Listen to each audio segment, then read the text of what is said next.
We want to get some perspective right now from one of the people giving counsel to the president, and he's head of one of the largest grocery retailers and wholesalers, his company going green. I'm speaking about SuperValu. They have joined the Energy Department's Better Buildings Challenge. The goal is to make buildings 20% more energy efficient by the year 2020. SuperValu CEO Craig Herkert joins us from the White House, where he just left a meeting with President Obama, former President Clinton, and other CEOs. Welcome to In Business. Nice to be here.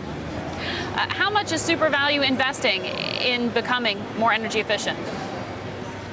Well, just last year, we invested just over $20 million on energy efficiency projects. It was about 1,300 different projects that we were able to work on in the last year, and we'll continue to invest at that rate over the coming years.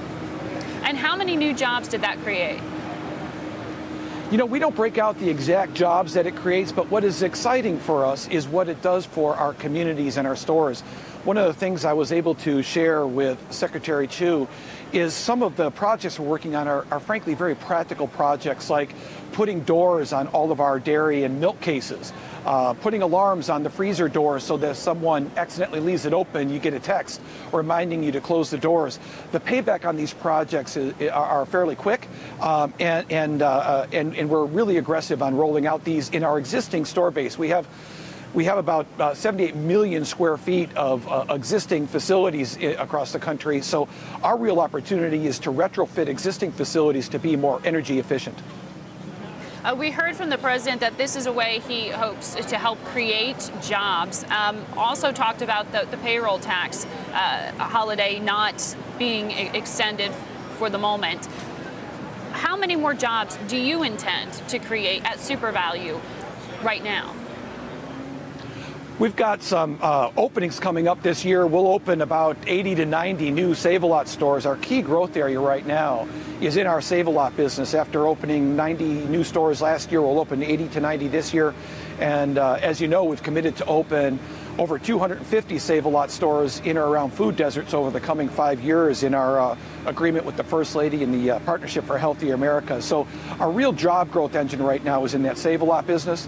As it relates to our traditional grocery stores, as we remodel stores, that creates not only jobs in our stores because it helps protect and grow the sales in those stores, but it creates ancillary jobs in all the folks who actually have to work on the remodels.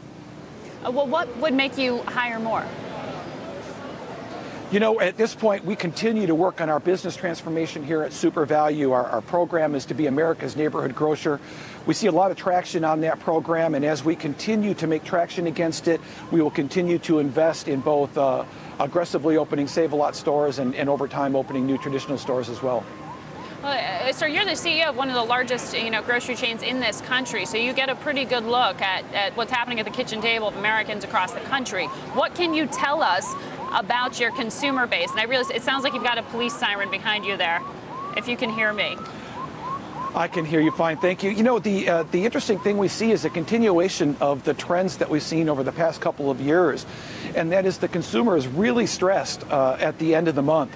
We see a very distinct change in shopping habits as the paychecks kind of run down. So what we've been working on is making sure that we merchandise our stores in each community appropriate for what the customer is looking for. Maybe in the early part of the month, they're looking for larger packages of products, and at the end of the month, quite frankly, they're looking for smaller packages and less expensive opportunities to feed their family. We also see a continued use of EBT, particularly in our Save-A-Lot business, which is our 1,300 store strong discount business. So we continue to see a very stressed consumer out there. Our job is to make sure that we are serving their needs in each and every neighborhood and whatever the time of the month is and how much money they might have available to spend to feed their families. When you were talking about the way people are spending, you said EBT, you're talking about use of food stamps? Yes, certainly the EBT is electronic benefit transfers, or otherwise known as food stamps. We continue to see a very high number of customers use electronic benefits, government funds, to feed their families. All right, Craig, thank you very much for joining us. It sounded like there was construction behind you or something, so maybe some of those plans are already underway.